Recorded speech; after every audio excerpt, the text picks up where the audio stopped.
Hi hello friends, welcome back to channel.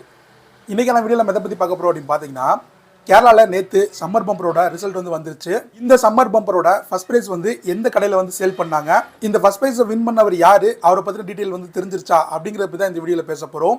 First இப்போ நேற்று நடந்த சம்மர் பம்பரோட ப்ரைஸ் பார்த்தீங்கன்னா 250 ரூபா. அதோட ஃபர்ஸ்ட் ப்ரைஸ் பார்த்தீங்கன்னா 10 கோடி ரூபாய். இந்த பம்பரை BR 108 அப்படின்னு சொல்லிட்டு குறிப்பிடுவாங்க. இது மொத்தமாக அச்சிடப்பட்ட டிக்கெட்டுகளோட எண்ணிக்கை பார்த்தீங்கன்னா 42 லட்சம் டிக்கெட்டுகள். இதில் விற்கப்பட்ட டிக்கெட்டுகள் பார்த்தீங்கன்னா 41,73,410 டிக்கெட்டுகள் விற்றுருக்காங்க. விற்காத டிக்கெட்டுகள் பார்த்தீங்கன்னா 26,590. 1 லட்சத்தில் இருந்து 7,999 நம்பர் வரைக்கும் ஒவ்வொரு சீரியலையும் பிரிண்ட் பண்ணி சேல் பண்ணியிருக்காங்க. மொத்தமாக இதில் SA, SB, SC, SD, SE, SGன்னு சொல்லிட்டு 6 சீரீஸ் இருந்துச்சு. ஸோ 1ல் இருந்து 7 வரைக்கும் இருக்கிற சீரீஸ் பிரிண்ட் ஆயிருந்துச்சு. 8, 9ங்கிற சீரியல் பிரிண்ட் ஆகலை. அப்படி பிரிண்ட் ஆகாத சீரியலுக்கு பரிசுகள் விழுந்துச்சு அப்படின்னா அதை திரும்பவும் கணக்கில் எடுத்துக்காமல் இன்னொரு தடவை குலுக்குவாங்க.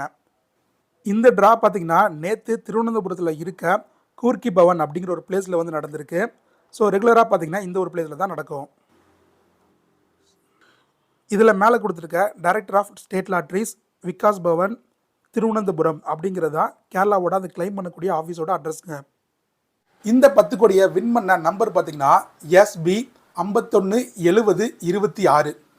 ஸோ இந்த நம்பருக்கு கூடிய இந்த டிக்கெட்டை சேல் பண்ணவங்க பார்த்தீங்கன்னா ஸ்ரீ மூகாம்பிகை லாட்ரி ஏஜென்சி அப்படிங்கிற ஒரு ஷாப்புங்க. ஸோ இவங்க பார்த்தீங்கன்னா ஒரு ஹோல்சேல் ஷாப்பு. இவங்க கிட்ட இருந்து பார்த்தீங்கன்னா கேரளாவில் இருக்க பாலக்காடில் இருக்க பல கடைகளுக்கு லாட்ரிகள் சேல் பண்ணுவாங்க. ஸோ அந்த மாதிரி இவங்க இந்த லாட்ரி டிக்கெட்டை ஹோல்சேலாக சேல் பண்ணியிருக்காங்க. இந்த லாட்ரி ஷாப் பார்த்தீங்கன்னா பாலக்காடு மெயினில் இருக்குது. இந்த லாட்ரி ஷாப்போட அந்த ஏஜென்ட்டோட நேம் பார்த்தீங்கன்னா மதுசூதனன் எஸ். இந்த ஏஜென்ட் கோடு பார்த்தீங்கன்னா இந்த லாட்ரி ஷாப்போட ஏஜென்ட் கோடு பார்த்தீங்கன்னா P4289. இவங்க ஒரு ஹோல்சேலர் அப்படிங்கிறனால பார்த்தீங்கன்னா இவங்களோட ஷாப்பில் அடிக்கடி ப்ரைஸ்கள் விழுந்துட்டு தான் இருக்கும். லாஸ்ட் தடவை பார்த்தீங்கன்னா செகண்ட் ப்ரைஸ் கூட விழுந்திருக்கும் கிறிஸ்மஸ் அண்ட் நியூ இயர் பம்பரில். ஸோ இவங்க பார்த்தீங்கன்னா மற்ற கடைகளுக்கும் விற்பாங்க. அதுக்கப்புறம் நம்ம நேரடியாக போய் வாங்கினாலும் வாங்கிக்கலாம். அதெல்லாம் பார்த்தீங்கன்னா இந்த நடைபாதை வியாபாரிகள் இருக்காங்க பார்த்தீங்களா, அவங்களுக்கும் சேல் பண்ணுவாங்க. இந்த மாதிரி பார்த்தீங்கன்னா பாலக்காடில் நிறைய ஏஜென்சிஸ் இருக்கும், நிறைய ஹோல்சேல் ஷாப்ஸ் இருக்கும். ஸோ எக்கச்சக்கமான பேர் ஏஜென்சி எடுத்து இதை சேல் பண்ணிட்டு இருப்பாங்க. பெரிய பெரிய ஹோல்சேல் ஏஜென்சி இருக்க மாதிரி இவங்களும் ஒரு பெரிய ஏஜென்சிங்க. இப்போ இந்த டிக்கெட்டை பார்த்தீங்கன்னா இவங்க நேரடியாக ஒரு கஸ்டமருக்கு விற்கலாம். இவங்க இன்னொரு கடைக்கு விற்றுருக்காங்க. ஸோ அந்த கடையோட நேம் பார்த்தீங்கன்னா SVL லாட்ரி ஏஜென்சி. இதுவும் பார்த்தீங்கன்னா பாலக்காடில் தான் இருக்குது, பாலக்காடு பஸ் ஸ்டாண்டில் தான் இருக்குது. ஸோ அங்கே இருக்க கடையில் சேல் பண்ணியிருக்காங்க. ஸோ ஒரு ஹோல்சேல் ஷாப்புங்கிறனால இவங்கள்ட்ட இருந்து அந்த ஒரு கடை வாங்கியிருக்காங்க. அவங்களும் பார்த்தீங்கன்னா பல பேர்களுக்கு பார்த்தீங்கன்னா அந்த டிக்கெட் சேல் பண்ணுவாங்க. ப்ளஸ் பார்த்தீங்கன்னா அவங்களோட ஸ்டாண்ட்லேயும் சேல் பண்ணுவாங்க. அவங்ககிட்டையும் பார்த்தீங்கன்னா அடுத்த லெவலில் இருக்க சின்ன சின்ன வியாபாரிகள் வாங்கிட்டு போவாங்க. ஸோ இப்போ ஒரு டிக்கெட் சேல் ஆகுது அப்படின்னா அது எந்த கடையிலேருந்து சேல் ஆகுதுன்னு எப்படி தெரியும்னு கேட்டிங்கன்னா, இப்போ ஒவ்வொரு கடையும் டிக்கெட் கவர்மெண்ட் வாங்கிட்டு வந்தோடனே ஒரு ஹோல்சேல் கடைக்கு ஃபஸ்ட் டிக்கெட்ஸ் வருங்க. ஸோ கவர்மெண்ட் அவங்களோட பேரில் அந்த ஏஜென்ட்டோட பேரில் ஏஜென்ட் கோடில் இவங்களுக்கு கொடுத்துருக்கோன்னு சொல்லி ஸ்கேன் பண்ணி இவங்களுக்கு அந்த ஒரு ஏஜென்ட்டுக்கு அனுப்புவாங்க. அந்த ஹோல்சேல் ஏஜென்ட் பார்த்திங்கன்னா அடுத்த அவங்கள்ட்ட வாங்கிட்டு போகக்கூடிய அடுத்தடுத்த கடைகளுக்கு கொடுப்பாங்க. அப்படி கொடுக்கறதுக்கு முன்னாடி இவங்ககிட்ட வந்தோடனே இந்த டிக்கெட்லாம் நம்மக்கிட்ட வந்துருச்சு அப்படின்னு சொல்லி ஸ்கேன் பண்ணி அதுக்குன்னு ஒரு ஆப் இருக்குது.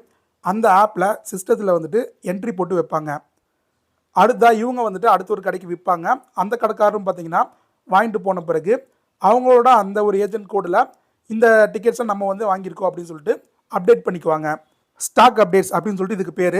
இந்த மாதிரி பார்த்திங்கன்னா ஒவ்வொரு படிநிலையில் இருக்கவங்களும் அவங்ககிட்ட டிக்கெட் வந்த பிறகு அவங்களோட அந்த ஒரு ஏஜென்ட்டோட நேமில் ஏஜென்சியில் பார்த்திங்கன்னா அவங்க சேல் பண்ணக்கூடிய அந்த டிக்கெட்ஸை ஸ்கேன் பண்ணி அப்டேட் பண்ணி வச்சுக்குவாங்க. இது மூலியமாக தான் நம்ம கடையில் இருந்து இந்த டிக்கெட் போயிருக்கு அப்படிங்கிறத அவங்களே தெரிஞ்சுக்க முடியும். இப்படி இல்லாமல் சும்மா டிக்கெட்ஸ் வாங்கி நம்ம ரேண்டமாக சேல் பண்ணுறோம் அப்படின்னா நம்ம எந்தெந்த நம்பர்லாம் வாங்கணும் நமக்கும் தெரியாது. இது யாருக்கு போய் விற்றோம், இல்லை இது கடைக்காரங்க வாங்கினாங்களா அப்படிங்கிற எந்த ஒரு விவரமும் தெரியாது. ஸோ எல்லாமே சிஸ்டமேட்டிக்காக இந்த மாதிரி ஒவ்வொரு கடைக்காரங்களும் வச்சுருப்பாங்க. ஸோ அந்த மாதிரி தான் இது சங்கிலியாக எங்கேருந்து ஆரம்பித்து தொடர் சங்கிலியாக யாருக்கெல்லாம் விற்றுச்சு அப்படிங்கிறத டீட்டெயில்ஸாக அந்தந்த கடையில் போய் கேட்டால் தெரியுதுங்க. ஃபைனலாக பார்த்தீங்கன்னா கஸ்டமர் கொடுக்கும்போது கஸ்டமர் டீட்டெயில்ஸ் வாங்கி வச்சுருக்க மாட்டாங்க. அதனால் கஸ்டமராக நான் தான் வின்னர் அப்படின்னு வெளியில் சொன்னால் மட்டும்தான் தெரியும். இந்த மாதிரி இருக்கும்போது பார்த்தீங்கன்னா அங்கே இருக்கக்கூடிய அந்த டிக்கெட்டை பார்த்தீங்கன்னா உழவக்கோடு அப்படின்னு சொல்லிட்டு ஒரு பிளேஸ் இருக்குங்க. பாலக்காடுலேயே 2 ஜங்ஷன் இருக்குது, ரயில்வே ஸ்டேஷன் இருக்குது. பாலக்காடு சிட்டியில் ஒன்று இருக்குது. பாலக்காடுலேருந்து ஒரு 4 கிலோமீட்டர் தள்ளி உழவக்கோடு ஜங்ஷன் அப்படின்னு சொல்லிட்டு ஒரு ஜங்ஷன் இருக்குங்க. இது ரெண்டுமே ஒரு மேஜரான பாலக்காடில் இருக்கக்கூடிய ரயில்வே ஸ்டேஷன். அப்படி இருக்கக்கூடிய இந்த உழவக்கோடு அப்படிங்கிற ஒரு பிளேஸில் பார்த்தீங்கன்னா இந்த லாட்டரி டிக்கெட்டை வாங்கிட்டு போயிருப்பாங்க அப்படிங்கிற மாதிரி அந்த ஒரு எஸ்பிஐ லாட்டரி ஏஜென்சிலேருந்து சொல்கிறாங்க. ஸோ அங்கேருந்து பார்த்தீங்கன்னா யாராவது கஸ்டமருக்கு விற்றுருக்கலாம் அப்படின்னு சொல்லிட்டு இவங்க தகவல் சொல்கிறாங்க. ஸோ அது வந்து ஒரு ரயில்வே ஸ்டேஷனாக இருக்கிறதுனால இப்போ வெளி மாநிலத்தில் இருக்கவங்களும் அங்கேருந்து வாங்கியிருக்கலாம், இல்லை வந்துட்டு கேரளா இருக்கவங்க கூட அங்கே போய் வாங்கியிருக்கலாம். அது வந்து ஒரு மேஜரான ரயில்வே ஸ்டேஷன் அப்படிங்கிறனால பார்த்தீங்கன்னா அதில் வந்துட்டு தமிழ்நாடு மட்டும் இல்லை, தமிழ்நாடு, கர்நாடகா, ஆந்திரா, அப்புறம் நார்த் சைடு சொல்லிட்டு எல்லா ஊரில் இருந்துமே அந்த ஜங்ஷனுக்கு வந்து நிறைய மக்கள் வந்து போவாங்க. ஸோ அந்த மாதிரி வந்த யாராக கூட வாங்கியிருக்கலாம். ஸோ இது வரைக்கும் பார்த்தீங்கன்னா வின்னர் யார் அப்படிங்கிறத வின்னர் வந்து வெளியில் சொல்லலை. ஏன் வின்னர் வெளியில் சொல்லலை அப்படின்னு பார்த்தீங்கன்னா நேற்று வந்து நடந்த ரிசல்ட்டோட டேட்டு பார்த்தீங்கன்னா 28/3/2025, கிழமை பார்த்தீங்கன்னா சனிக்கிழமை, இன்னைக்கு வந்து ஞாயிற்றுக்கிழமை.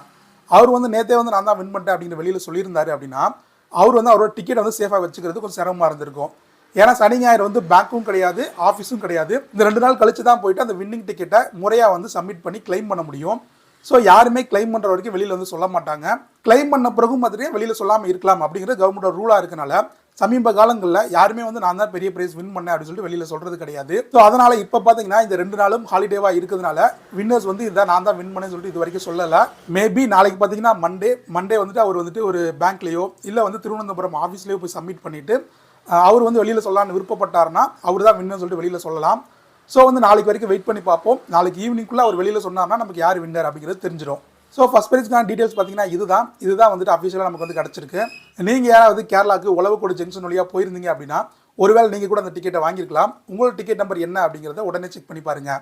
ஒருவேளை இந்த வின்னிங் நம்பரை நீங்கள் வந்து வச்சுருந்தீங்க அப்படின்னா உடனே திருவனந்தபுரம் ஒரு 30 நாளைக்குள்ளே திருவனந்தபுரம் லாட்ரி ஆஃபீஸ்க்கு போய் இந்த டிக்கெட்டை வந்து சப்மிட் பண்ணுங்கள். அப்படி இல்லைன்னா கேரளாவில் இருக்கக்கூடிய பேங்க்கில் போய் சப்மிட் பண்ணுங்கள். இதெல்லாம் எப்படி சப்மிட் பண்ணணும் அப்படின்னு சொல்லிட்டு செப்பரேட்டாக ஒவ்வொரு வீடியோ போட்டிருப்போம், அதையும் செக் பண்ணி பாருங்கள். ஸோ அவ்வளோதான் ஃப்ரெண்ட்ஸ், இன்றைக்கான வீடியோ இதோட முடியுது. ஷாப் பார்த்தீங்கன்னா ஒரே ஒரு ஷாப்லேருந்து டக்குன்னு வந்துட்டு ஒரு கஸ்டமருக்கு வந்து போகல.